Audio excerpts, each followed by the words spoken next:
mean, take a look politically at what's happening in America, what's happening in other democratic countries, where the competing political parties, the competing tribes, no longer honor one another. Right. All you need to do is to go back to the Reagan Mondale debates from the 80s and just look at those videos of the way they treat one another. The difference between that kind of politics and the politics we have today, which consists of this constant drumbeat of insult, abuse, slander, dishonoring one another. Look, it's just like a marriage. If you want a divorce, if you want a civil war, then just keep dishonoring the other person. Just keep focusing on everything that's wrong with them, and you'll get your divorce. You'll get your civil war.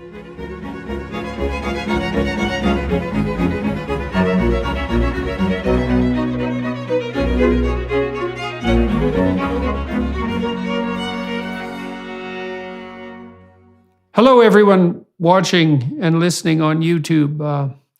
I have today with me Dr. Yoram Hazony. We're going to talk about his new book. He's written a number of books. We're going to talk about his new book, Conservatism, a Rediscovery.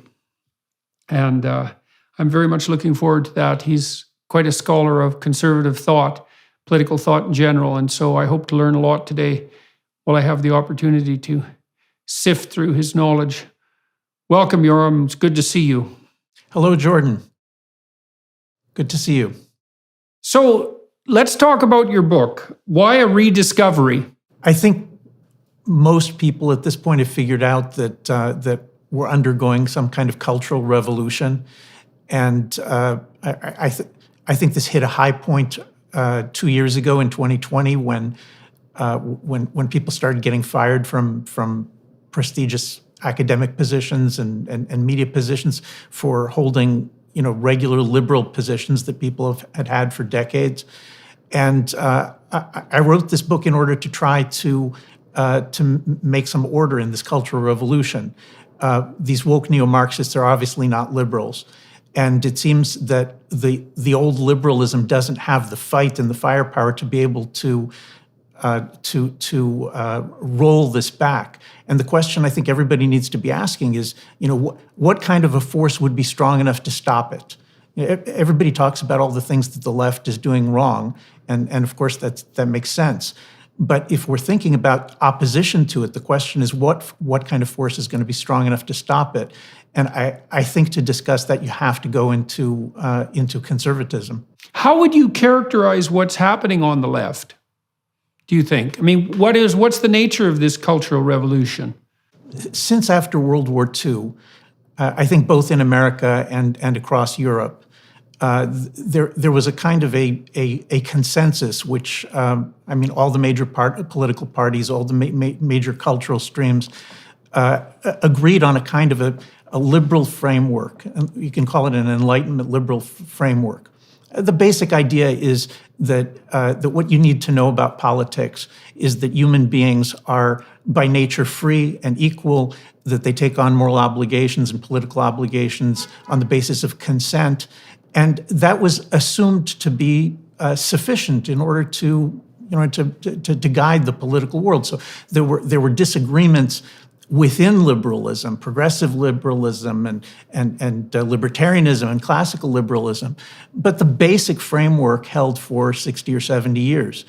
And now, I think the most important thing to understand is that liberalism, which, in a lot of ways, it's very well intentioned, it's very, very noble, but it assumes that children, when they're being raised, that they don't need any kind of traditional guidance. They don't need any kind of customary framework, what people call guardrails today, that are inherited and are consciously inculcated by parents, by churches, by schools.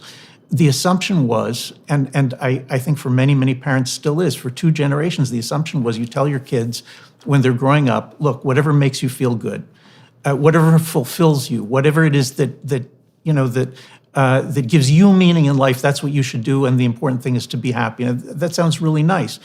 But as you know from your work and your studies, when you raise kids like that, a great many of them simply reach a kind of a dead end.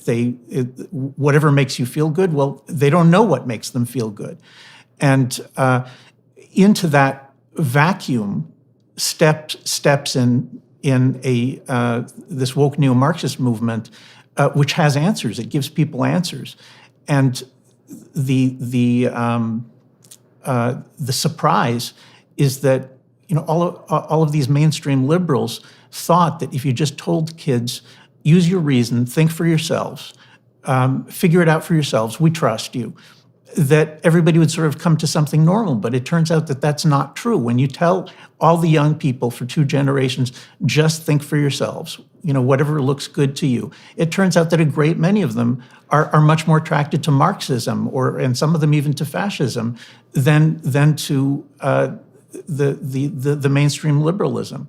So that went on for 2 generations, and now it's collapsed. I mean, basically, 2020 was the year that the hegemony of the mainstream liberal ideas came to an end. There's still obviously lots of liberals running around, but in terms of the assumptions of the society, right now we actually have this woke neo-Marxism seeking to impose a new hegemony, and they're frighteningly close. So it seems to me that you could make a case that classic liberalism worked because it was running on stored cultural capital in some sense. Is that when the institutions that you're speaking about were more or less intact, so that would be church, let's say, family, stable monogamous heterosexual marriages, and civic society, membership in clubs and that sort of thing. When all of that was functioning, then in principle it was possible to treat people like they were autonomous, reasonable individuals, because you had already laid the groundwork for something approximating a shared ethos. But as that evaporated, because people became more atomistic and hedonistic, then the shared ethos started to deteriorate and other idea sets became more attractive. Does that seem approximately correct? I think that's exactly right. I would just add the loyalty to a national framework, to a nation. So basically, if people are raised with loyalties to family, to a congregation, to a community, and then to a larger nation, then they know something about where they are. They can criticize, they can argue about, how are we going to organize these loyalties? How can we improve things? But exactly as you said, if they don't grow up with those things, if those things are no longer clear because the cultural capital, as you say, is running down, the inheritance is basically being spent, and once that inheritance is gone, then there are no limits. There is no framework. There's no common sense. I mean, what we call common sense is always the common sense of a particular nation or community or family. And once those things have broken down, there is no common sense, and people actually are willing to consider, just about any crazy, evil thing. Big government continues to spend borrowed money, inflation continues to swell, dragging down our economy, and the stock market has entered bear territory. So what's your plan? Are your assets diversified? I'm Philip Patrick, precious metals specialist for the Birch Gold Group. For nearly 20 years, we've helped Americans diversify into gold, and we can help you too. Did you know you can own physical gold and silver in a tax-sheltered account? We can help you transfer an IRA or 401k tied to stocks into an IRA in gold. If you're skeptical about the trajectory of the economy in the US dollar, then text Jordan to 989898. Birch Gold Group will send you a free info kit on securing your savings with gold. With thousands of satisfied customers, 5-star reviews, and an A+ rating with the Better Business Bureau, we take precious metals seriously. Text Jordan to 989898 for your free info kit.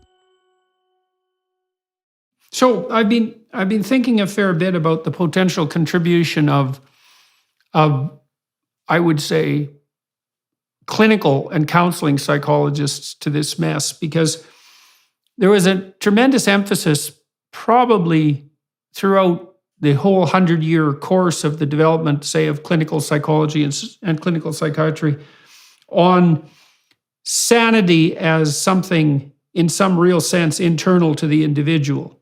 And so you can see that, I would say, in its most stellar exemplars in the humanist psychologists of the 1960s, and it kind of figures that that would occur in the 1960s, that you were sane and capable of psychological well-being if you were well constituted psychologically.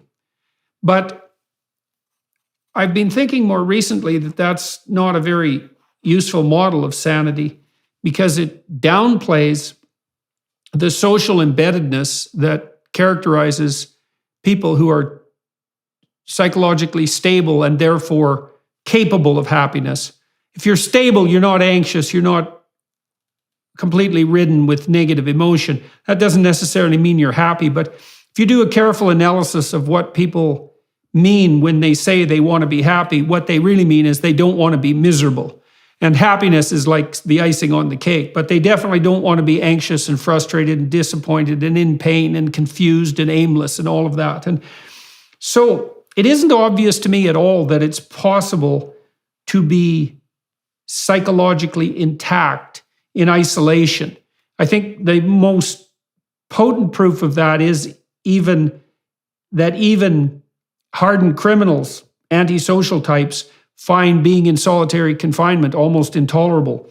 And so if that's the case, you might ask, well, what exactly is social being doing for us? And if you're married, you have someone who's somewhat different than you to keep you in check constantly. Like married couples are throwing back and forth information to each other about how to regulate the relationship and themselves nonstop. That's pretty much all of what communication consists of. And then if you have children or your parents, your siblings, let's say that immediate family, the same thing is happening, is that people are monitoring one another and providing each other with feedback about how to behave and how to think.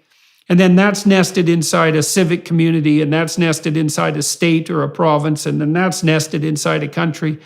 And sanity seems to be something like, and maybe all of that's nested inside some religious presuppositions.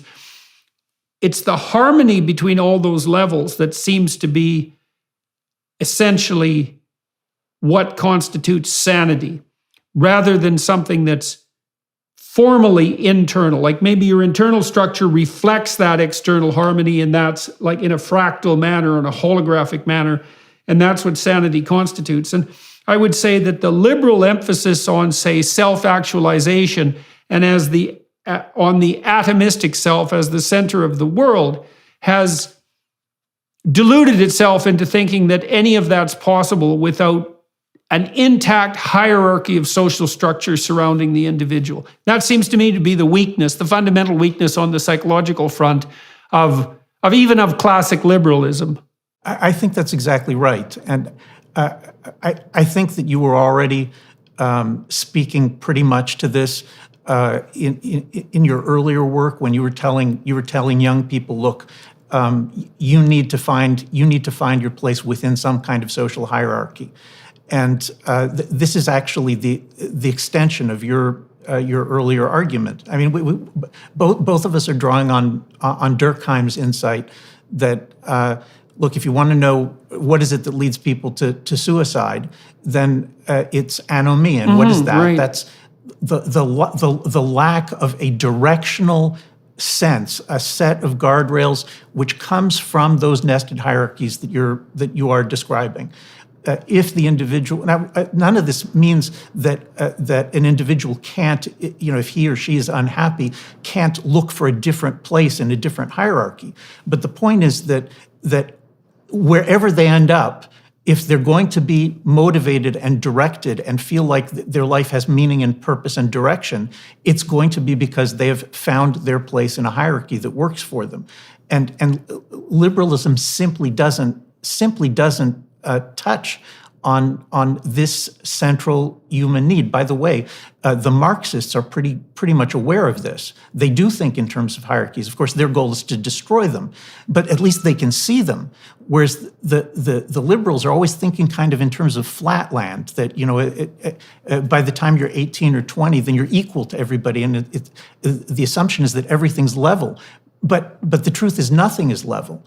There are always hierarchies, and people feel good when they found the right place in such a hierarchy. By the way, that means that they have something to aspire to move up in the hierarchy. They have some idea of where they're going in life.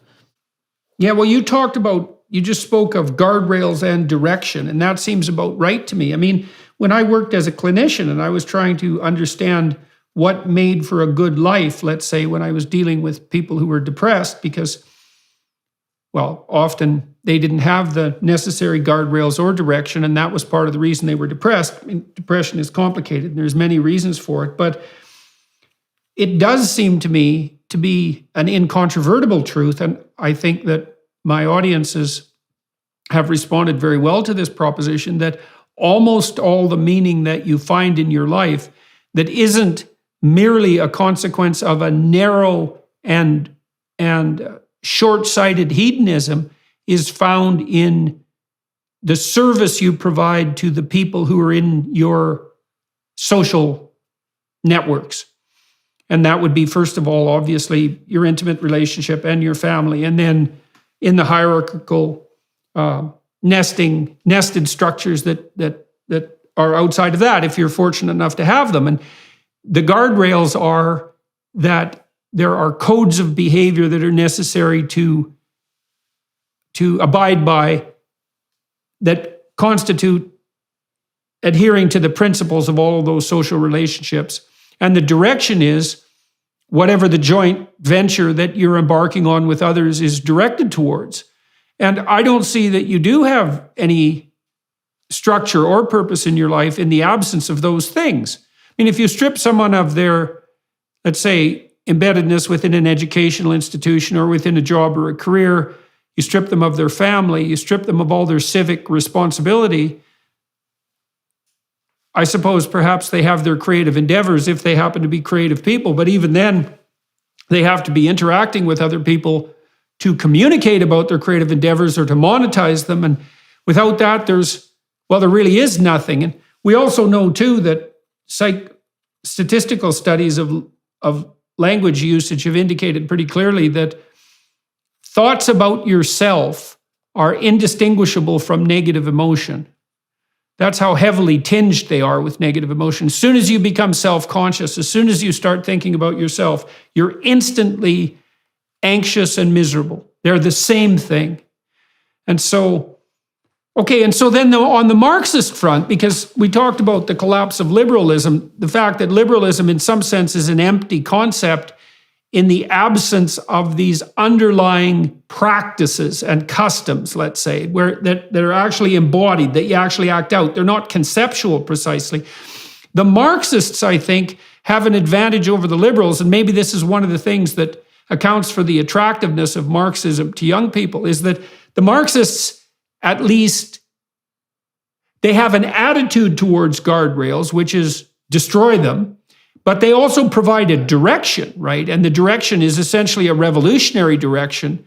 It combines a critique of hierarchy, concentrating on the idea that hierarchies are intrinsically pathological, but then it also provides direction and group membership. And so that's pretty compelling in the absence of any structure, say, which at least in principle is what would be offered by the classic liberals.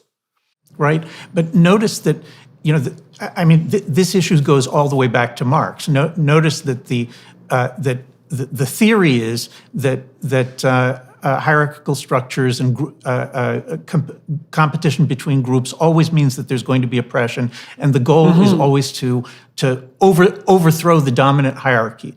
But notice that Marx doesn't answer the question of what's going to come after the revolution. He's incredibly vague about it, and this continues to this day, which is that the unspoken truth here is that these woke neo-Marxists are masters at creating tight hierarchical structures that people can fit into. That's the reason that people who get sucked into this woke thing, they sound so much like robots, and they're constantly repeating, precisely the new thing that they're supposed to be saying. And the reason for this is because their own hierarchical structures that they are creating are of the tightest and most disciplined kinds. So there is. I think a lot of people sense this, that there's a terrible hypocrisy in the whole woke thing, in that the claim is that they're bringing social justice by overthrowing existing social structures, existing hierarchies, but they themselves are imposing precisely the same thing that they're worse. That they're going to destroy. No, they're imposing something worse. I mean, this is something that's very, very striking historically. So let's take the Marxist position apart. The first oversimplification is that there is a hierarchy instead of a multiplicity of hierarchies, because in any reasonably functioning modern society, there are innumerable hierarchies. And part of the reason that we can live without being too crushed by hierarchical difference is because, as you said before, you can move from one hierarchy to another. And that might be something as straightforward as changing jobs. Not that that's particularly easy, but it's not impossible. And so if you can't find a place in one economic structure, microstructure, then you can find a place in another. And I think one of the real antidotes to rigid, uniform, monolithic hierarchy is a provision of multiple games. And I think modern societies do a very good job of that. And so the idea that there's one hierarchy, although you could rank order people by wealth, I suppose, but the idea that there's one hierarchy is preposterous, except under Marxist rule, in which case everything does tend to collapse into a single hierarchy that's absolutely monolithic and totalitarian beyond belief. And that just happened time and time again. So you have to presume that there's some fundamental flaw in the Marxist formulation. And maybe the flaw is something like, look, you have to accept a moderate amount of hierarchical structuring. And you have to hope it doesn't get too lopsided so that only a few have everything and everyone else has nothing. That's a pathological situation, although it's not only a consequence of, say, Western economic structures. That is a human universal, that proclivity, or natural universal, that power law distribution problem. Now, if you criticize hierarchy to such a degree that you want to destroy all of it, then all that you do is instantly produce something approximating the most tyrannical hierarchy you can possibly imagine.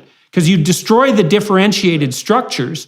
It's exactly what happened in the Soviet Union and China. You destroy all the intermediary, distributed, multiplicitous structures, and you replace that with tyrant and peasants. That's true.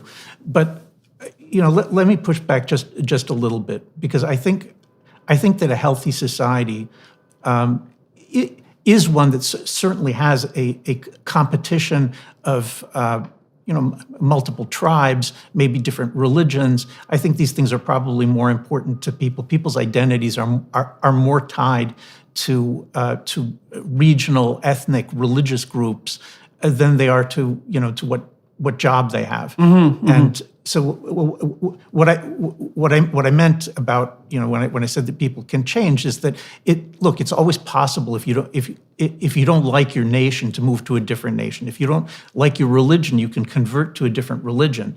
But the bottom line is that that big structures, macro structures like the hierarchy that constitutes a nation, those are the things that are missing, I think, from the liberal picture. Of course, a healthy nation, and I would insert the word conservative, is that the difference between a Marxist view of the hierarchy the hierarchical power structures within nation and a conservative view is that a conservative says, look, there's always going to be groups that are more powerful than others. There's no such thing as no hierarchy. There's always going to be a competition among groups, and some groups are going to be more powerful than others. You know, like the Anglo-Saxon Protestant grouping within the United States for most of its history. And so there are going to be groups that are more powerful than others. But that doesn't mean that the most powerful groups have to oppress the other groups. In a conservative society, there's an ongoing negotiation among the different groups. You know, there's a jostling and a competition, just like in family life. You know, there's a constant bickering and jostling among children for position, and even between a husband and wife. The reason husbands and wives bicker is the reason they squabble is because there's a constant trying to find a place where you feel like you're being properly honored, you feel like you're being properly respected. And in a traditional conservative society, what's going on is that you inherit certain ways of structuring things, and then you can adjust them, you can try to correct them. But the goal of the conservative society is to have a distribution of honors, a distribution of justices, of what people get and where they get placed within the society. And that distribution, the conservatives claim, it doesn't always have to be evil, like the Marxists say. It doesn't always have to be oppressive. You can have a situation in which the more powerful groups understand that they have a responsibility to the weaker groups. And you can argue about exactly what that is.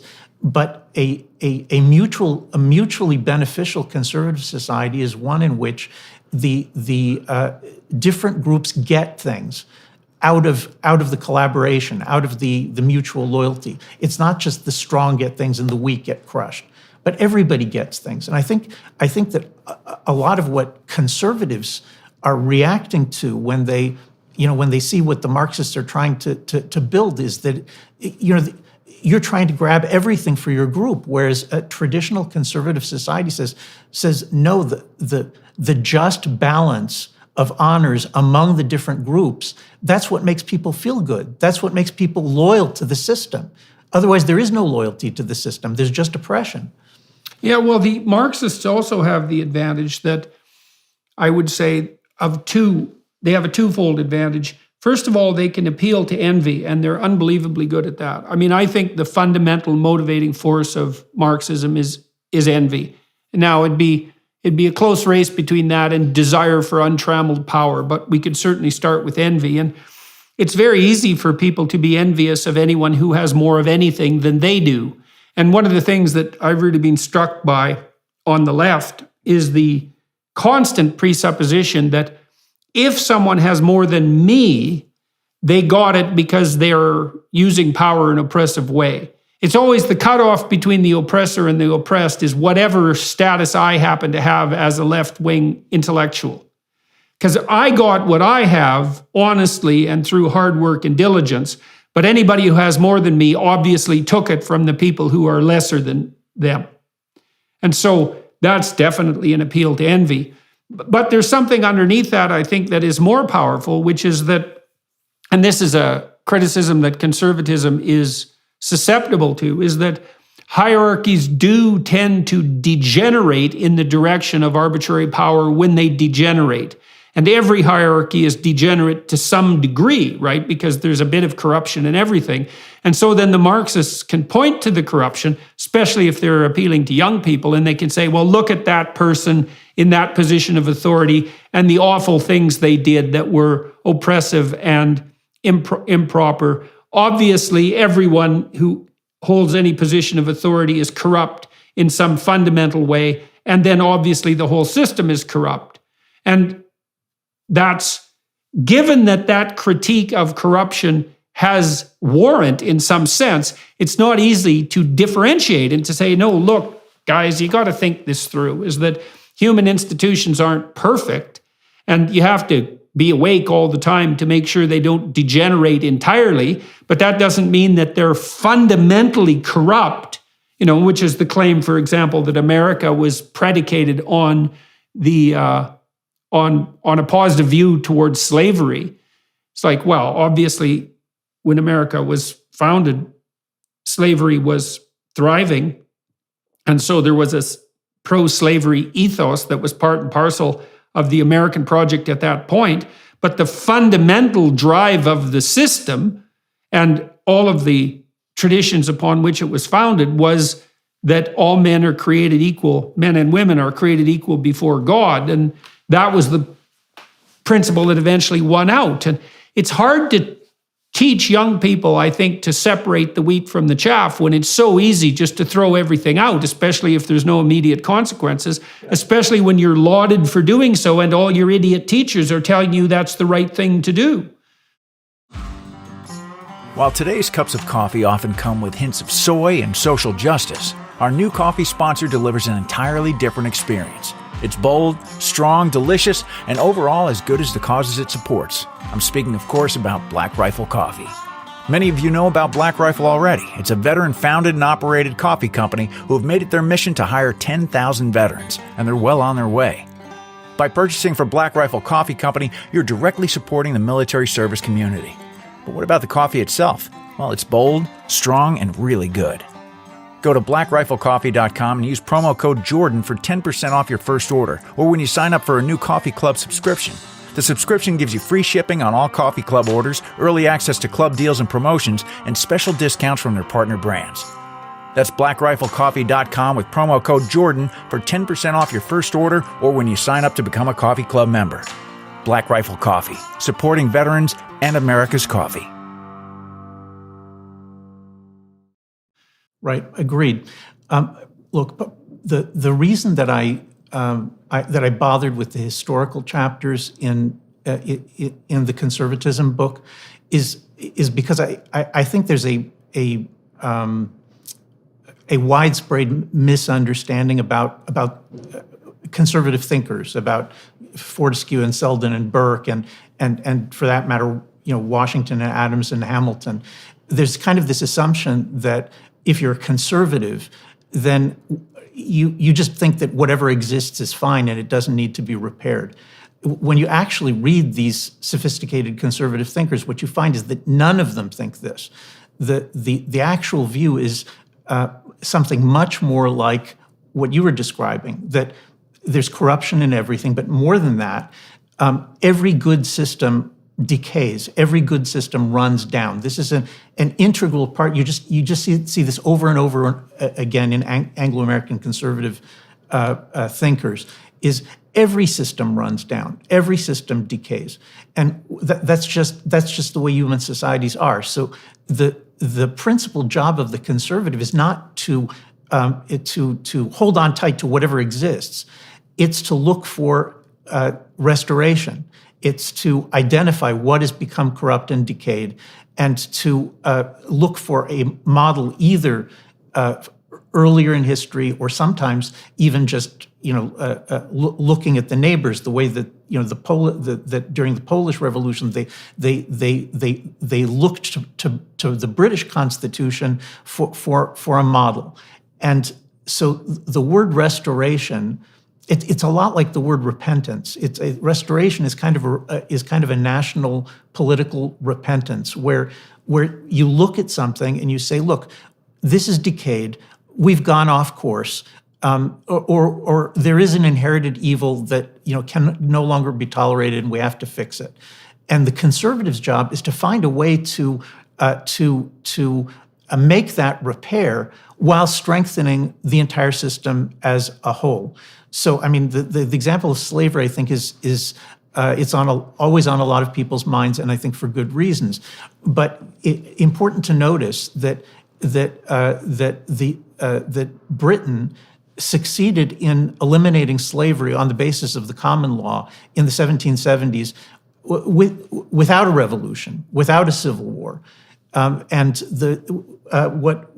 what happened is that Lord Mansfield looked at the integration of the mercantile law over the previous century into the common law, and in a lot of ways that was very good. That's what made it possible for Britain in a lot of ways to become a modern economy.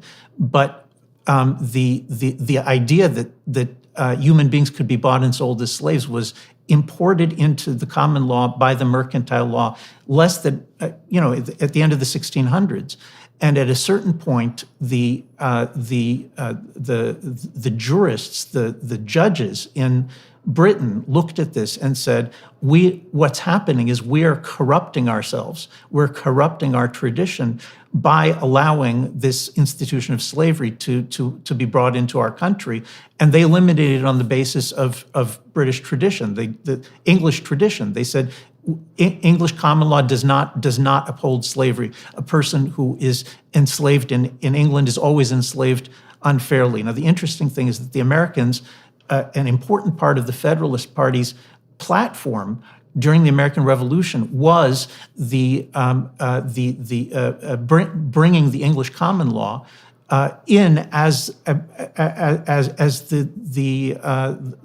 law of the new national federal government. Jefferson opposed it, Madison opposed it, but the Federalist Party, the conservatives, they thought that they needed this. They needed this common law inheritance, and America, in fact, does still have that common law inheritance until this day. Now, why is it that that if the English could get rid of slavery, without this abstract declaration that that all men are created equal, why is it that the Americans couldn't do it? And I think part of this is an optical illusion. I think that the Americans could have done it, but the strength of liberalism in America's founding and going forward comes from the fact that while Washington and his party were genuine conservatives, the American Constitution of 1787 is basically, in many respects, a restoration of the British Constitution. That's what Washington and his party stood for.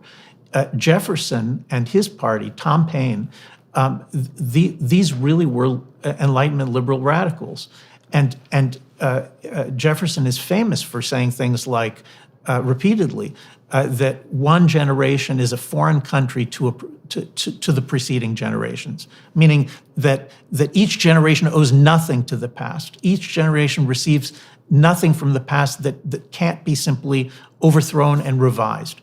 And I think this brings us to the heart of what we're facing today. I just read a very interesting scientific paper that's oddly relevant to this. It's really revolutionary. I think it was published in Nature. And it showed, there's this idea that's common currency among evolutionary biologists that mutations are entirely random. And this turns out not to exactly be true. And so there's a hierarchy of genetic stability. And the older the genes are that code for the properties of a given organism, the more likely those genes are to be restored to their original condition if a mutation does occur by DNA repair mechanisms. Right. So the reason I think this is so relevant is you imagine that the presumptions that make up our society and stabilize them have a hierarchical structure. And some of them are old and deep. And one of the oldest and deepest would be the idea that men and women alike are made in the image of God. And so that's a very fundamental proposition. And then you might say that, well, the more fundamental a proposition is, the more other propositions depend on it. And then you might say, it's those most fundamental propositions that have to be transmitted from generation to generation. The more peripheral propositions, which are newer, and they would be akin to newer genetic variations in a given organism, the more they're free to vary because not so many things depend on them.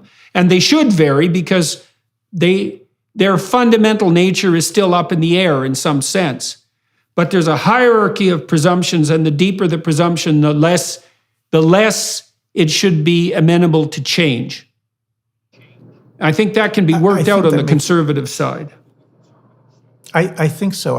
I mean, I think you're describing exactly what I'm describing, just from another field. Yeah. By the way, there's this really fascinating passage in Hayek, in Friedrich Hayek, who, the great economist and liberal thinker from the middle of the last century.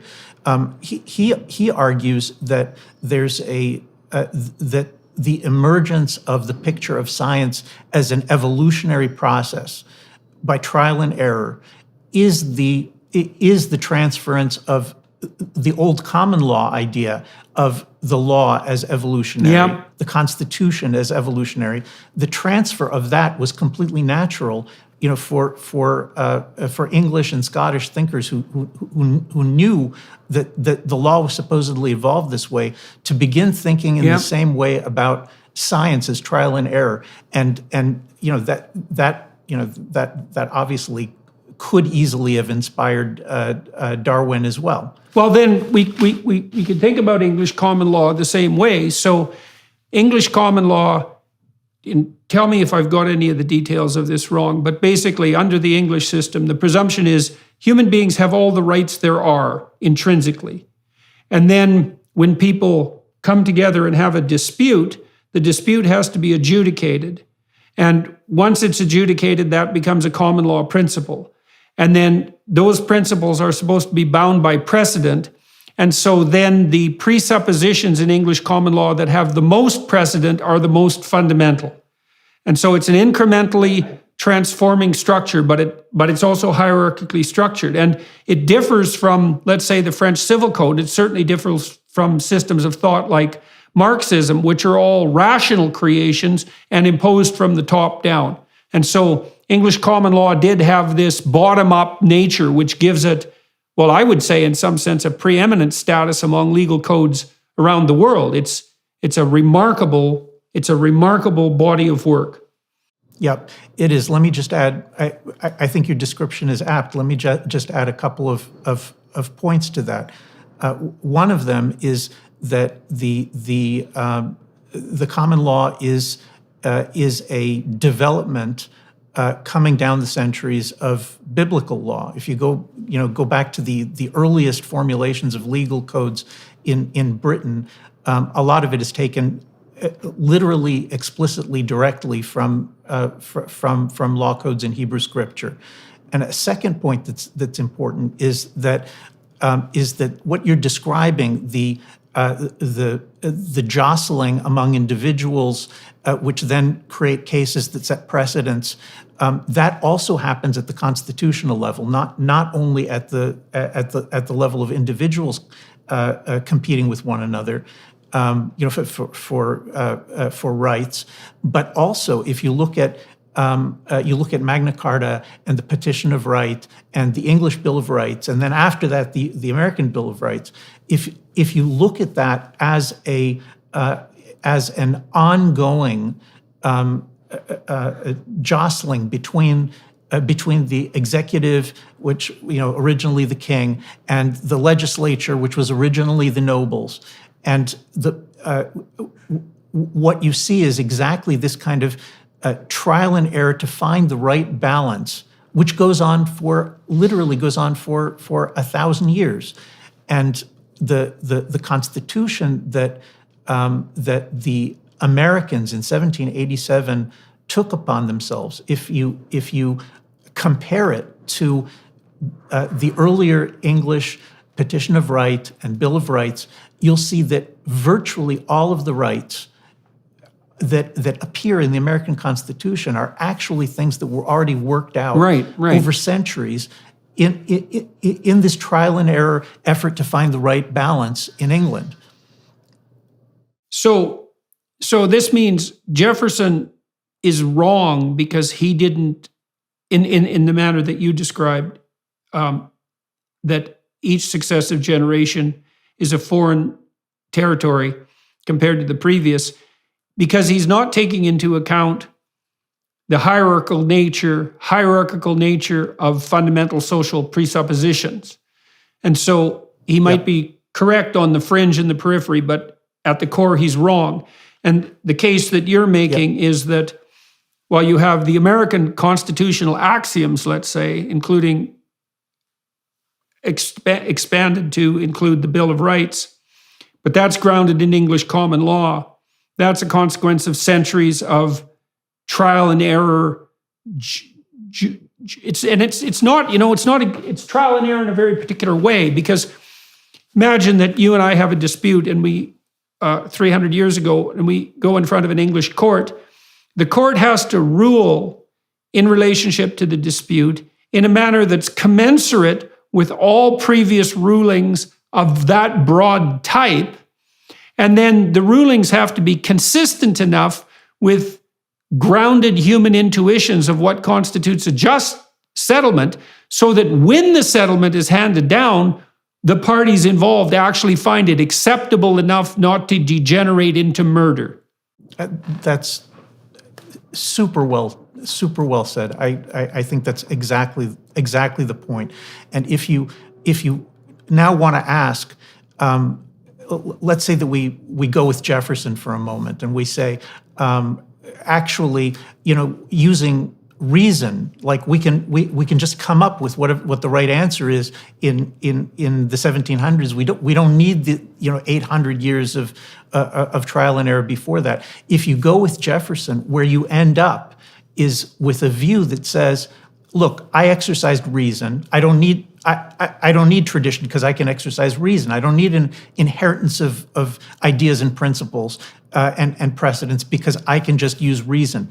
If you go in that direction, what happens is that even though your intentions are liberal and not Marxist, your intention is just to allow people to be free of previous generations. That's all, to think for themselves. If you do that, then what you will come up with is something that it runs down. It actively, aggressively runs down the inheritance of common sense and precedents and intuitions that people have gotten. Well, and then you end up with, what is this logic? What is this reason that the liberals are stressing precisely? I mean, if you investigate that from a psychological perspective, I mean, you could think about it as the application of pure logic, but that's foolish because people just aren't that logical, and very few people are trained to think logically in any case. And then with regards to reason itself, unless you're a radical empiricist and you believe that the pathway forward and the guardrails are self-evident as a consequence of exposure to the facts, which is naive beyond belief, then your reason is an empty concept. Because, I mean, if we're reasoning with language, let's say, which would be the most reasonable way of reasoning, because you can communicate with other people that way. Every single bloody word you use was crafted by other people. Every phrase has a history. Every sentence is a fragment of a philosophical tradition. And then every profound idea is very unlikely to be original. And so the very tools of reason itself are established by not only by tradition, but by an unbelievably profound hierarchical consensus, because you and I couldn't even speak unless almost everything we said to each other was comprehensible because of our shared set of assumptions. Again, we can play on the fringes, right? I mean, as long as we're 99% in agreement, we can talk about the 1% where we differ and we can nibble away at the edges. But if we were radically different in our orientation and our individual reason, we couldn't even talk. Right. By the way, this point is already made explicitly by Selden in John Selden, the great common lawyer and constitutional scholar, in the early 1600s. That every single word that we use is something that was crafted by previous generations, and that's the basis for our capacity to be able to live together. Now, to go back to your a question that you started with, if you have a society that has a common inheritance. Okay, now I'm not saying that everybody has to agree on everything, but there is exactly, as you said, there's an inheritance in which 90% or 95% or 98% of what we think has been inherited and we agree on it, and then we argue, as you say, on the fringes, that is a very good description of a successful, cohesive polity in which there are competing parties, in which there are, you can have democratic votes, you can have transitions from the rule of one party to another, but all of this depends on a mutual recognition among the different parties that they're part of one inheritance, and that they're willing to honor one another, because even though they disagree, they may hate each other, but they understand that they're part of one structure, as you said, one inherited logic. And what we've done today is to say, no, we don't need any of that. Yeah. We don't need any of that. It doesn't matter how much of it you uproot and throw out, because we trust the new human reason that the revolutionaries are going to come up with to be something better than what we inherited. Well, I think you really argument. see this. I really believe that you see the most egregious example of this in our willingness to redefine the meaning of man and woman. Because my psychological studies have led me to the presumption that there might not be any more fundamental perceptual category than man and woman, than male and female.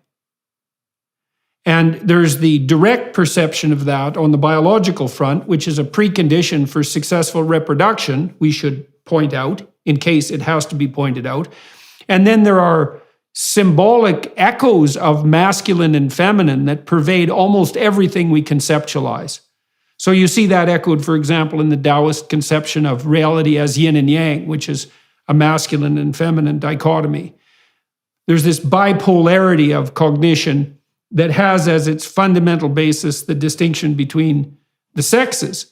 And, when Canada moved in 2016 to force the reconstruction of pronouns onto unsuspecting population in the name of compassionate narcissism, I thought, well, because this is such a fundamental cognitive category, if we introduce entropy into it, if we introduce disorder, then we're going to destabilize those who are already quite disordered, and the most likely to be destabilized in that manner would be adolescent girls, because there's historical precedent for that.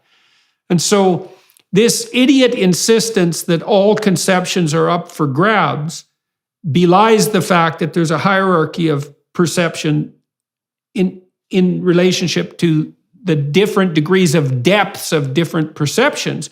And it replaces hierarchical order not with the freedom that's promised by the Marxists and the liberals, but with absolute bloody, intolerable chaos. And I do believe that we're in a Tower of Babel situation in a real sense, is that we've become intellectually pretentious beyond belief. We're building scaffolds that are in principle designed to replace God. And now we've reached impasse where we no longer speak the same language. We can't even decide what constitutes a man and what constitutes a woman. And if you can't agree on that, then I don't think there's anything that you can agree on. And so if you ask, what does the individual, man or woman, today facing this permanent cultural revolution, which is uprooting the most fundamental things that have been inherited, the most fundamental concepts that we use to understand reality are being smashed. So where do they turn? And here I understand that this could be controversial for all sorts of people, but I think the bottom line is that if you see the revolution coming, you understand it's going to destroy everything. You understand there's going to literally be nothing that is not uprooted. If you see this, what's the force that could stop it? Well, the force that could stop it is fundamentally young men and young women, young families, older men and older women, going to that institution which continues to hand down traditions intact, which is in our society is almost only at this point the church, the Orthodox churches. Orthodox, I mean theologically, traditionally, whether they're Catholic or Protestant or Orthodox doctrinally, or the synagogue or some other traditional community in which a life of conservation and transmission is actually taking place. It begins with young people saying, "Look, I need to be part of a community." But the next step is to say it can't just be any arbitrary community. It can't be like a bunch of 18-year-olds in a dorm room. We're going to set up a community because they're not actually that's a gang, not a community. Right, they're not engaged in conserving and transmitting anything. All right, and so the only way that you can plug yourself into the chain of conservation and transmission which has been lost is to find older people who've seen it done.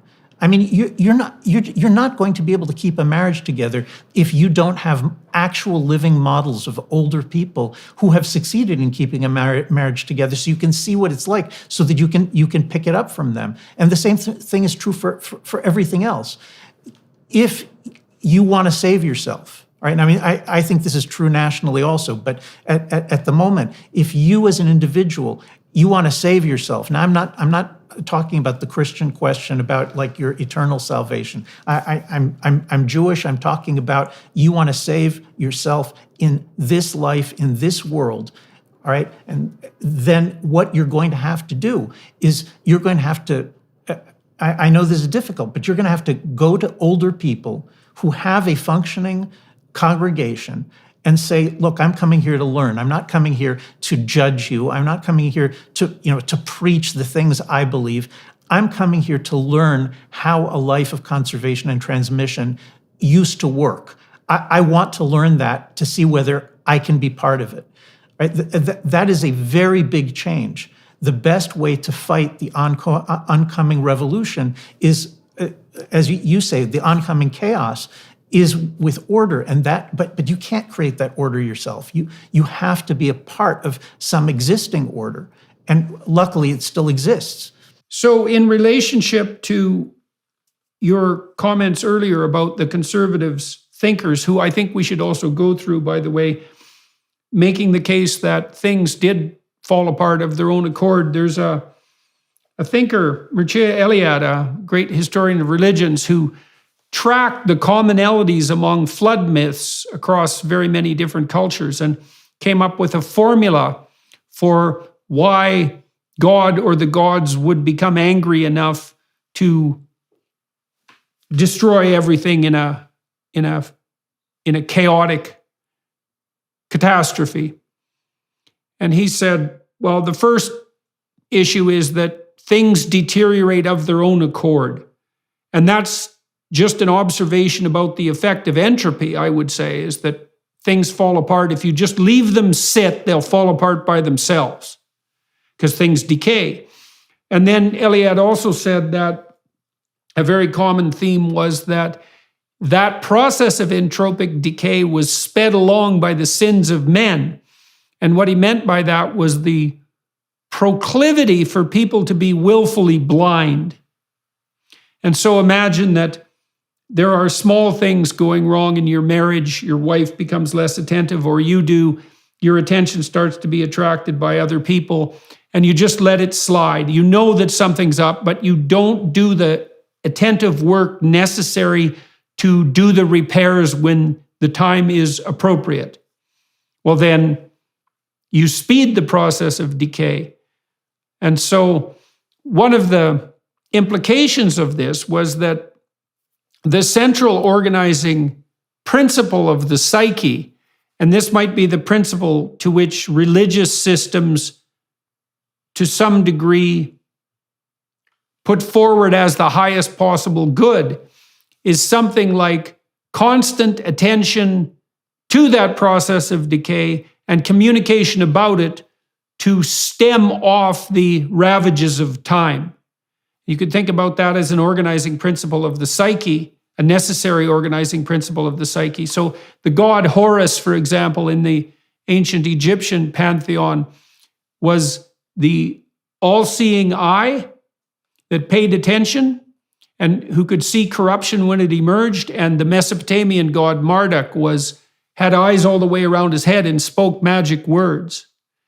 And so that seemed to be something like a core organizing principle. And you talked about these cardinal, canonical, conservative thinkers and their willingness to make the presumption that things did go wrong and needed to be fixed. Maybe we could go through them a little bit, if you don't mind. Fortescue, Hooker, Selden, and Burke. And well, before we launch into them, let me just say something about the biblical flood myth and its flood story, I should say, and its relationship to the conversation that we're having. The Eliada's mapping is helpful, but there is a big difference between the Mesopotamian flood myth, where you have basically the gods get angry because human beings are annoying. Yeah. Human beings are bothering them. They're troublesome. right. When that story in the hands of Moses and the Israelite prophets, that story becomes one of God's intention of creating, an Edenic world, a perfect world where human beings and animals are all eating grasses and vegetables, and no creature hurts another creature. And what you see in the biblical account is that the world has this intrinsic, the chaotic waters that God's wind or God's spirit fashions the world out of. Those chaotic waters never, they never fully go away. Mm-hmm. They're always constantly about to happen, and that affects human nature in that human beings are incapable of living in this perfect world that God imagined in Eden. The flood story actually has almost the opposite meaning, because what God discovers from the flood is that he thought that he was going to give Noah and Noah's children a chance to create the perfect world. The moment that the flood is over, Noah starts getting drunk. There's sexual impropriety. There's also there's all sorts of awful things that immediately happen to Noah, who is supposed to be the best of human beings, and that creates a religious framework in which God says, all right, I can't perfect the world. I have no way of perfecting the world. It's not within my power to do that, which is not exactly the way that it's often presented, but that's what it says in the text, is that God doesn't have the power to create a perfect world, and he needs human beings to take up a role as his vice regents, as his associates and assistants in trying to fix the world. And that structure, notice that it's a hierarchical structure. It's not a metaphor of an all-powerful God that we should just obey. It's a different metaphor. It's a metaphor of a God who actually needs our help. He could destroy the whole world, but he can't fix it without our help. That's the fundamental structure that makes Judaism and later Christianity different from the preceding religions, is that there is a role for man within the hierarchy of the cosmos. God needs us, and the covenant is about us stepping forward and shouldering that responsibility. In an economy as volatile as this one, it's important to have control when you're making a big purchase like a new car. That's where Cars Inc. comes into play. Carzing is completely changing the way you buy a car online. An online car shopping website with millions of listed vehicles, Carzing works with over 25,000 dealers nationwide to help you find your dream car. By partnering with credit agencies, lenders, and dealerships, Carzing provides you with everything you need before stepping foot into a dealership. Their mission is to make auto financing quick and easy while providing a modern, hassle-free way of shopping for cars. Their innovative technology and financial tools provide consumers with the ability to instantly pre-qualify online without affecting your credit score. Plus, you can search for vehicles with instant financing details including down payment, monthly payment, term, and APR. Once you find your dream car at your ideal budget, all you have to do is bring your saved deal voucher with you to the dealership to finalize your next ride. Carzing offers transparency to the max. You know your purchasing options before you set foot into the dealership, which makes the whole process so much more convenient. Visit carzing.com/Jordan today to skip the guesswork and find the best deals near you. That's carzing.com/Jordan. So the other thing that I've seen, another thing that I've seen on my tours is that the call to responsibility has become somewhat of a clarion call. And, you know, you can see the Marxists and the environmental types as well capitalizing on the attractiveness of responsibility and destiny to some degree by offering these utopian schemes as a sort of messianic alternative to the enemy of liberalism. Let's put it that way. The conservative approach seems to me to be something more like, what would you call it? The pursuit of responsibility in humble micro domains, at least to begin with, right? So that to set yourself right, you should try to set your family relationships right, and maybe to establish a family. And having established a certain degree of harmony and functionality in your family, then maybe you could extend out a few tentacles into the surrounding civic community, and you could build from the bottom up. You could build a stable life and a stable social life, and then a stable political life, let's say, from the bottom up. One of the things that I've been heartened by is the fact that if you lay out those arguments to young people, you say, look, you need to be embedded in a social surround and you need to take responsibility for it. And the reason you need that is because that's where you're going to find the purpose of your life. That sounds to me like an echo of this biblical insistence that there actually is something for human beings to do, as long as they don't bite off more than they can chew and get all prideful about it. You said maybe start a family. So, you know, this might be controversial with some of your viewers, but in the Jewish version of the biblical tradition, in the Jewish tradition, the starting a family is an obligation that everyone who can do it must do it. Right. And if you think about that in terms of the responsibility issue, young Orthodox Jews are raised to believe that if you don't take on this responsibility, if you as a young man, if you don't make it your business to find a wife and to have children and to do what it takes to create a stable structure, you're going to be for your entire life unable to understand what it actually takes in order to create human order. I mean, the various people have noticed that that many of the European leaders are unmarried and don't have children, and the situation in which young people don't learn how to. They don't learn how to govern. They don't learn how to be a king and a queen in their own homes.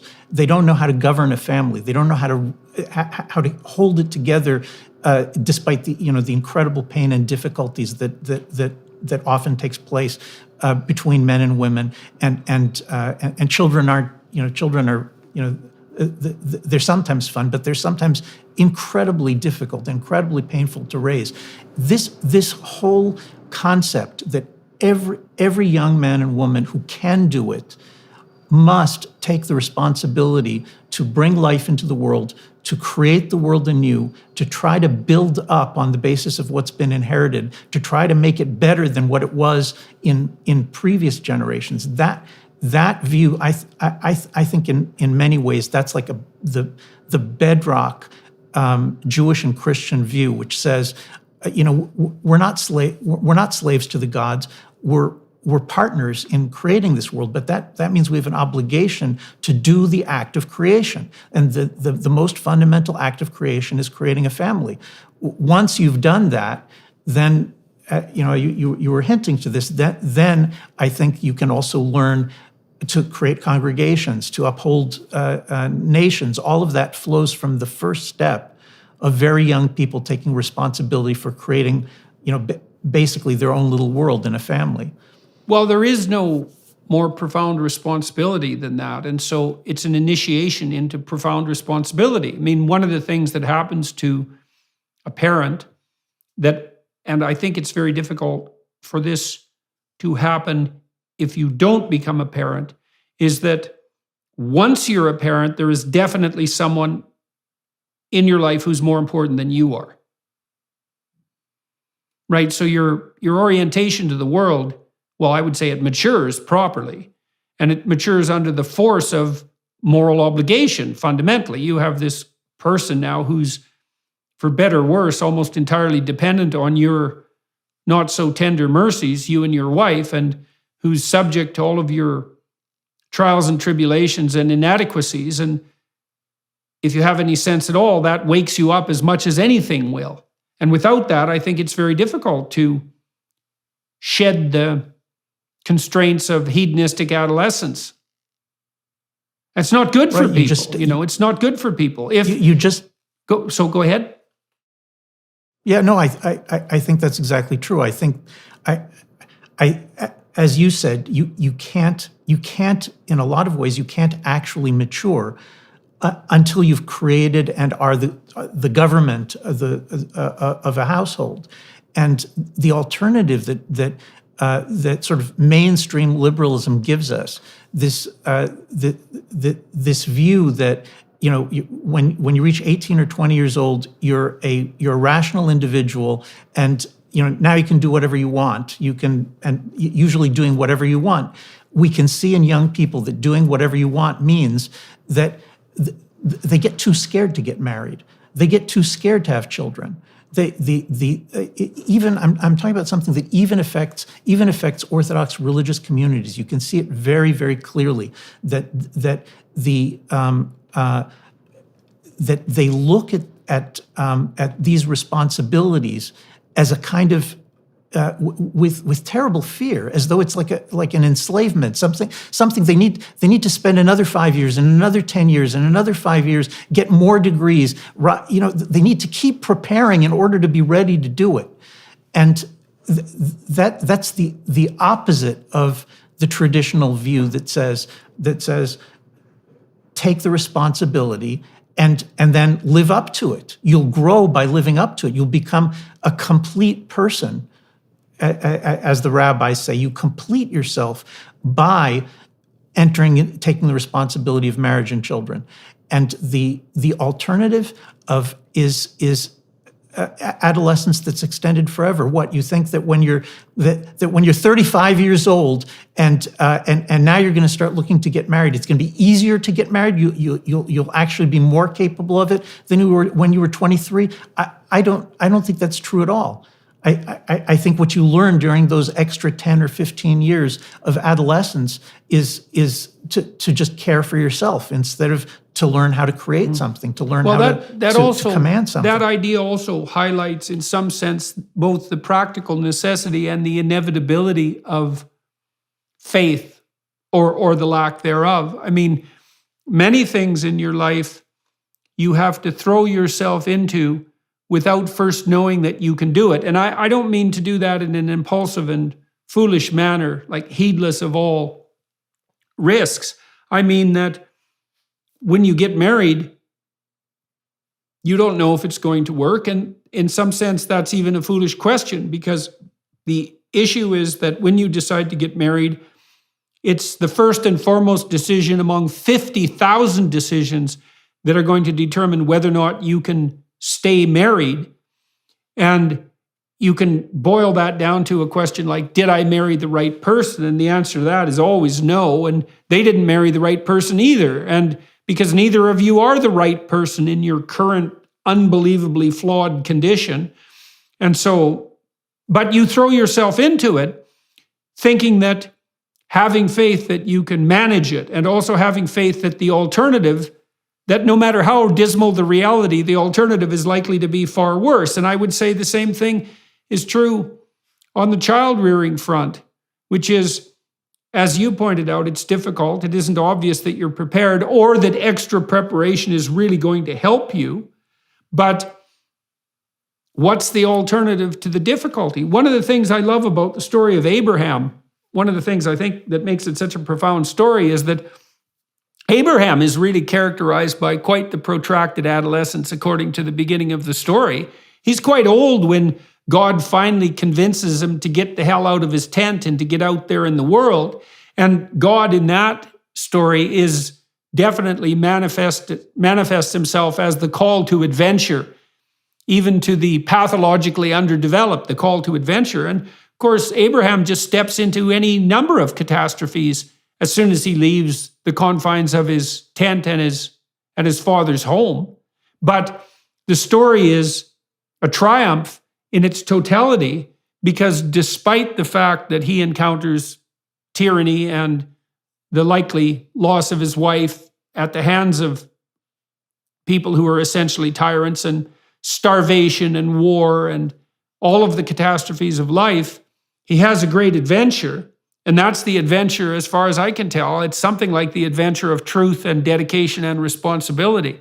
And that's very seldom marketed, by conservatives to young people as an adventure, right? And you said their default position is often to regard these strictures of community as, what would you call it, impediments and impositions on their hedonic freedom. But there's very little of value in that hedonic freedom. And all of the adventure in life, as far as I can tell, is to be found, weirdly enough, in truth and responsibility. Yep, I completely agree. You have God telling Abraham, "Look, I'm going to give you an opportunity to become a great nation, to become a great tradition, to become a teacher of all the peoples in the world." But that's the biggest adventure that that the prophets could imagine, was setting out to become a teacher to the entire world and to create a great nation that would influence the whole world and would be in covenant with God. The prophets can't imagine a larger scale adventure than that. And yet the whole thing pivots around, you take a wife, you have to have a child, you have to raise that child. That involves hardship, that involves difficulty. And there's all of these descriptions of Abraham's adventures. And it takes many generations until you can see the consequences of the full consequences of what he did. But the first step is taking responsibility, as you say. And now we have to ask, now we're talking about, tens of millions of young people and not so young people who are beginning to realize that, that a career, meaning, like your place within the corporate economy, which cubicle, getting to that corner office, that's nowhere near the adventure of creating a family, which is creating a little nation, which then has the opportunity to grow if you do it right. I mean, really, these two things are basically battling with one another. Which of them is more important? And the answer will, you can have both. Sometimes it's true, but it's terribly misleading. It's terribly misleading because that cubicle in which you sit in front of that computer screen and try to move yourself up in the corporate game, that's not a life of conservation and transmission. That's not a life of responsibility. For most people, it's almost nothing, actually. And so what we really need to be telling people is look, enough with the fear. Enough with the fear. Come join a religious community, a congregation in which people did get married when they were young and they did have children, and come see what it's like. By the way, the commandment of being fruitful and having children is only one part of your place in the hierarchy. Another part of your place in the hierarchy is the commandment to honor your parents, and that also is something that young people find incredibly difficult. Whenever I speak in front of young audiences, the moment that I mention, honoring your father and your mother, honoring your teachers, immediately somebody says, well, only if they deserve to be honored, right? I mean, you're not talking about honoring them, if they're terrible. And of course, that loophole basically allows, every single individual young man and woman in the audience to say, well, my parents are, I judge my parents, they're not worthy of being honored. That it begins by going away to college and you don't need to talk to them anymore. And it ends by putting your parents in an old age home and paying somebody else to take care of them in old age. Again, just simply dumping responsibility on somebody else, paying somebody else to take the responsibility. And both parts of this, the fear of bringing children in the world, but also the refusal to admit the biblical truth that you have a lifelong obligation to honor your parents, your father and your mother. You don't choose whether to have that obligation or not. This is like, this is both barrels against the fundamental assumption of liberalism, which is that you choose your obligations. But you don't choose your obligations. You don't choose which family you're born into. You don't choose who your parents are, or who your brothers are, or who your sisters are. You don't even choose who your children are. And so all of these in the end are unchosen obligations. And the question is, are you strong? Are you going to develop the strength of personality, the power and the wisdom, and the ability to uphold these responsibilities in a way that's impressive and classy and powerful and it can also be magnificent. You get to a certain age and you've got all of these decades of I think of my my aunt and uncle who they're in their 80s now, and Orthodox Jews in Israel, and they took a drone photograph of them with the 90 of their biological and adopted descendants who came to like a picnic, and you look at this and you say, they built an empire. They've begun to alter the face of the world with what they did. What about you? Are you're just going to sit it out? No, that honor too. I've been thinking about many of the injunctions on the religious side as moral efforts. So faith, for example, you can pillory it as blind insistence that something that no one could possibly believe to be true is true. Or you could say, no, faith is the courage that it requires to leap into the unknown and to wrestle with possibility itself. And you could think of honor the same way, is that, I read this book by Frank McCourt called Angela's Ashes, and in that book, he talks about his father back in Ireland. They were a very poor Irish family.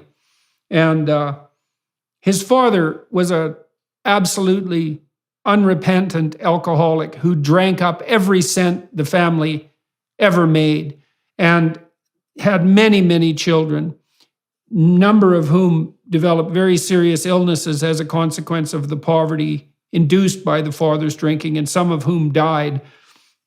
And Frank had the wisdom, even as a young man, to sort of divide his father into two parts. There was sober, useful, productive, encouraging morning father, and then there was nighttime and binge father. And he did everything he could to extract out the encouraging patriarchal spirit from the best that his father had to offer.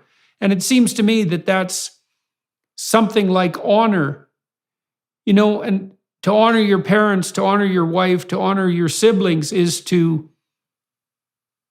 have the best in you serve the best in them. It's something like that. It's active, right? It requires effort, like courage requires effort.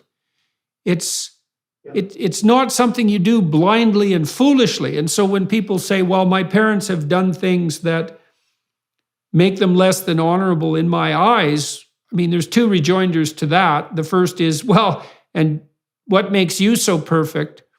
And so who exactly is it within you that's doing this judging? And second, you have an obligation to work as hard as you can to foster the best in other people, and that would include your parents and your siblings and the people that you were close to. That's something you really work at, and that's the honoring. When my wife and I got married, to speak personally for a bit, one of the things we did decide was that we were going to honor each other as husband and wife. And so we tried very hard, for example, not to put each other down, particularly in public. And that wasn't because we weren't often irritated with one another, because obviously if you live with someone, irritation emerges. It's because you have a duty to honor your wife or your husband. And if you don't uphold that duty, then you denigrate the relationship and you make yourself look like an utter fool too. If you don't treat your wife with a certain amount of respect, well, first of all, it does her no good, but it also does you no good. You entered into the relationship. You have a moral obligation to keep it as pristine as you can in your public utterances. And that's part of the necessary responsibility that provides a scaffold for the relationship. Same with your parents. Yeah, I would add that it's not just the public utterances. Of course. There's everybody at this point has these Hollywood images of happy marriages, which just sort of like magically everybody's having a good time, and unhappy marriages where people are constantly insulting and abusing one another. And what is missing from this simplified version of marriage is that you simply don't have to say everything you think all the time.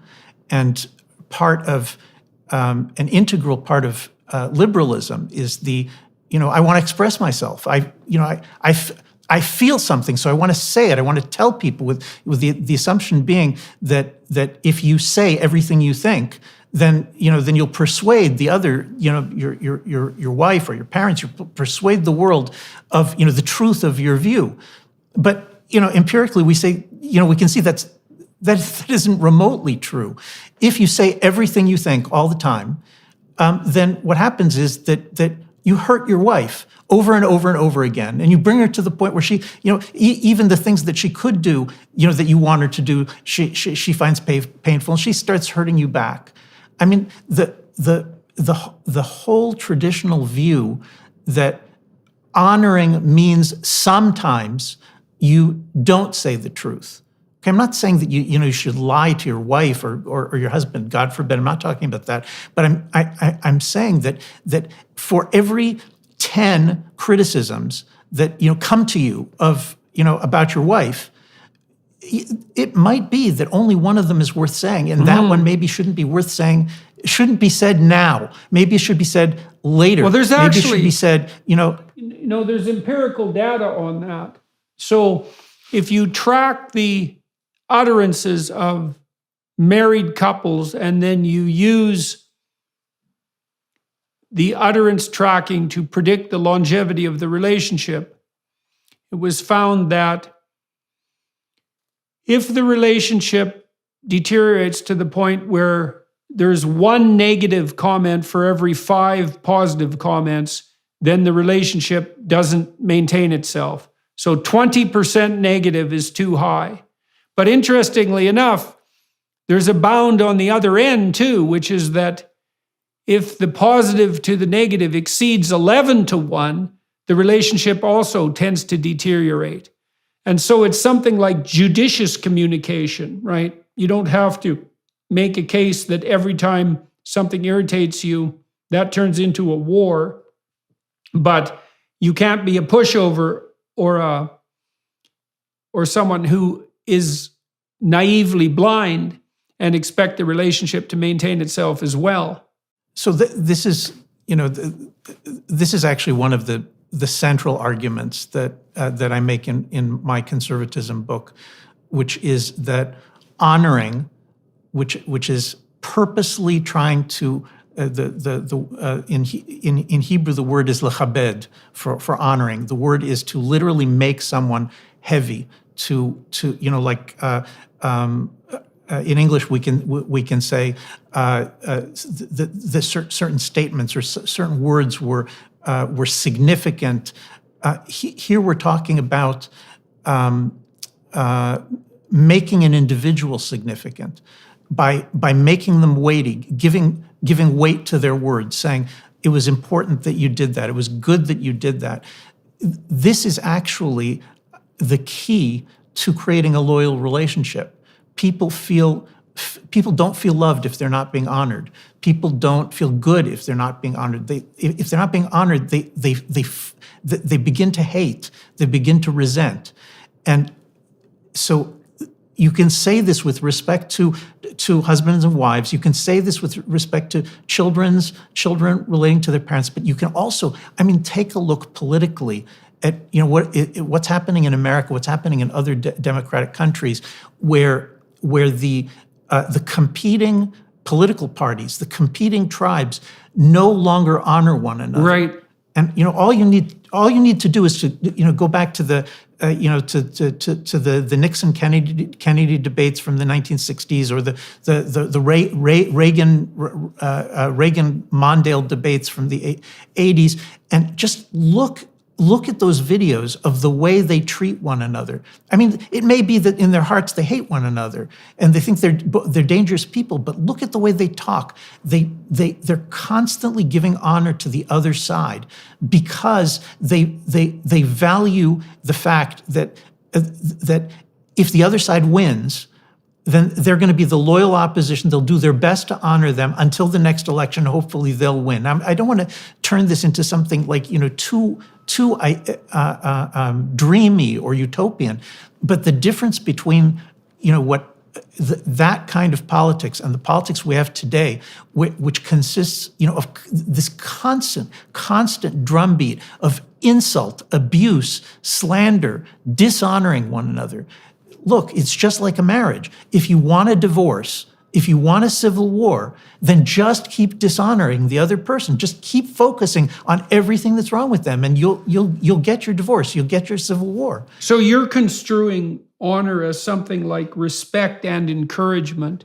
One of the things that B.F. Skinner, who was famously able to train animals to do almost anything, he pointed out that the most effective behavior modification technique, to put it rather coldly, was the use of targeted reward.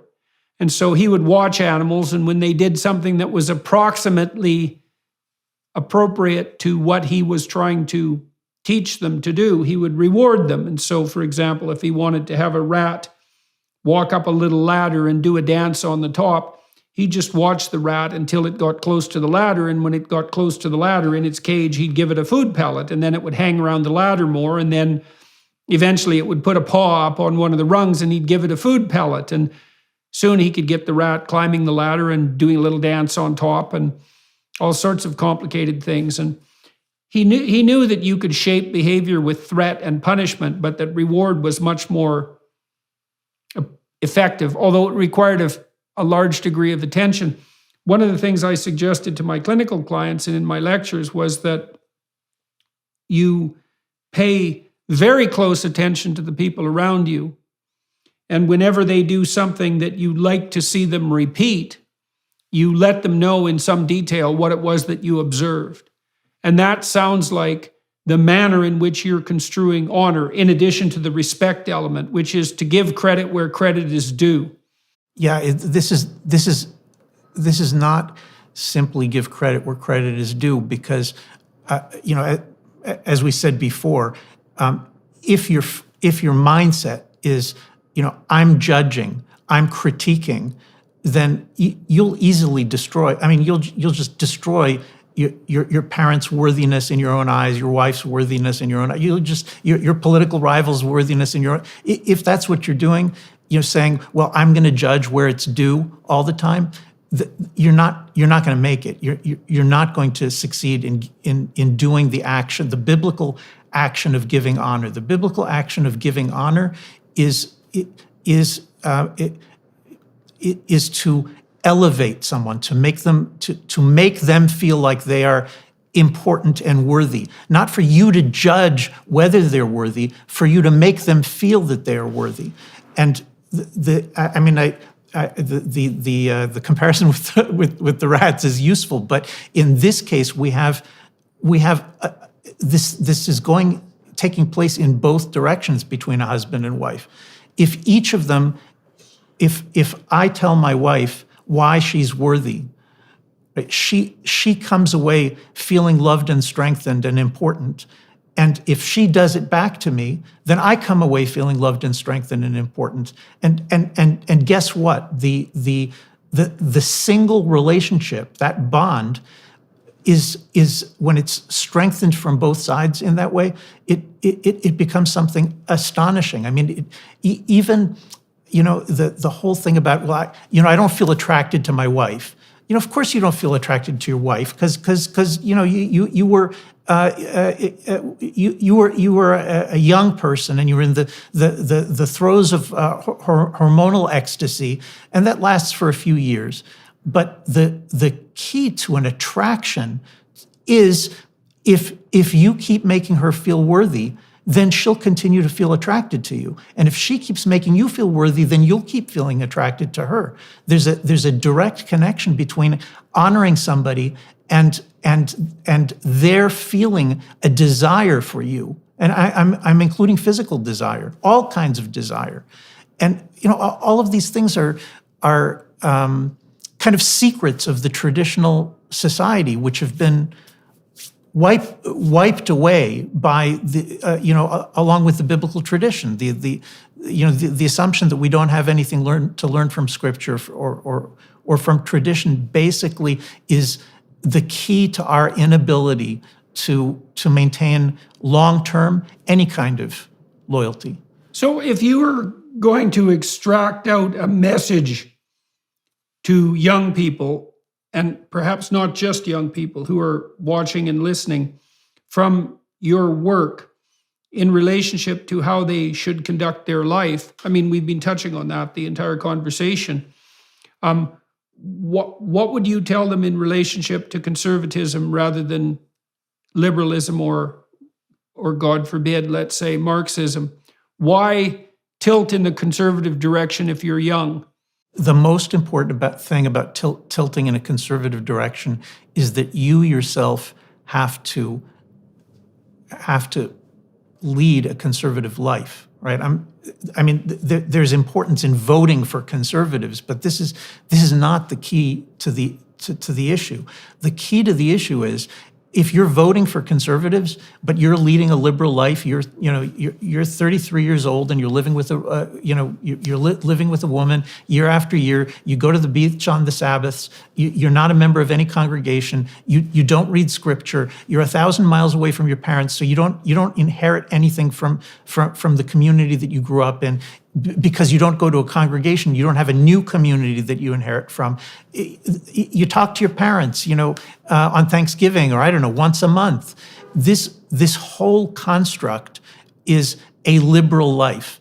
It is a life in which nothing is conserved and nothing is transmitted from one generation to the next. It doesn't make any difference how you vote if your personal life is one in which you're not part of the chain of of transmission in a hierarchical society in which you learn to honor people who you didn't necessarily choose, and you know, as you get older and you get wiser and you accomplish real things by creating a family. As you get older, you yourself become honored. You yourself become somebody who's worthy of that kind of honor, which means that you feel good about your life. Which there isn't any other way to do it other than in this way, I believe. Right. So it's not a political issue fundamentally what you're putting forward. And it also seems to be commensurate with this idea that psychological well-being, which is a weak word, it's happiness in the more classical sense, I would say, which had ties to virtue, is something that's practiced locally, practiced personally, practiced within the family, practiced within the broader community, and so forth, in all these nested hierarchical structures. And that's really the essence, in some sense, of conducting yourself in a sustainable and traditional manner. And the utility of that is that you actually get a full life. And maybe you can live in some degree of productive peace and harmony with other people, which, you know, is probably preferable to horrible conflict and war. All of that's true. And in our current moment, I mean, it's always been true, but in our current moment, you know, where the alternatives are deracinated liberalism or a Marxism whose purpose is just, you know, really is to destroy all of the inherited structures and knowledge that have come to us from previous generations. You know, I can't see it. I can't understand how young people or even old people, you know, whose kids went away to college and never came back, you know, why not try a conservative congregation and see whether that can give you the kind of flowering that you're looking for, but you don't have any other way to get it. I think this is the best thing that anyone can do to fight the Cultural Revolution and the woke madness, is to find a Christian or a Jewish or some other congregation in which you can experience inheriting and honoring and inheriting yourself and be a part of that. That's, you know, if people don't do that, there isn't much of a future. Well, that's a salutary place to draw this conversation to a close, I would say. I'm going to talk to, for all those who are listening and watching, I'm going to talk to Dr. Hazony for another half an hour on the DW Plus platform. I use that time to wander through my guest's biography. I'm very interested in what sets people on a particular path, and also interested in sharing what you might describe as the wisdom of success with as many people who are inclined to listen and watch. And so that'll happen on the Daily Wire Plus platform. In the meantime, thank you to all of you who are watching and listening. Your attention is much appreciated. And thank you, Dr. Yoram Hazony, for speaking with me today and for sharing your thoughts with the listening and watching audience. Much appreciated, sir. My pleasure. Thank you. Hello, everyone. I would encourage you to continue listening to my conversation with my guest on dailywireplus.com.